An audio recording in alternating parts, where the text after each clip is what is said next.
Dina Wong nabash na naman ngayon at trending pa sa Twitter. So ano nga ba ang katotohanan sa video na nailabas? So makikita nga natin dito guys, sa sobrang layo ng video, ang makikita lang natin kung ano yung reaction o ano yung galawan nila. Pero paano naman yung close-up o yung full video talaga nito? So eto, nakakuha tayo ng copy ng mas malinaw kung ano nga bang nangyari nung time na yon. So panoorin niyo to. So napakasaya ng mukha ni nanay dito guys. Na makikita nyo na nakatitig ito kay Boss D. At hindi lang yun ito pang ginawa ni nanay. Parang nag-congratulate si nanay dito sa kanya.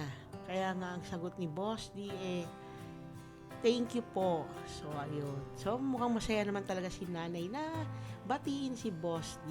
So kitang-kita rin naman natin na after niya doon, dumiretso na siya ngayon sa mga fans na nag-aabang sa kanya. O diba? Ayun naman pala ang nangyari.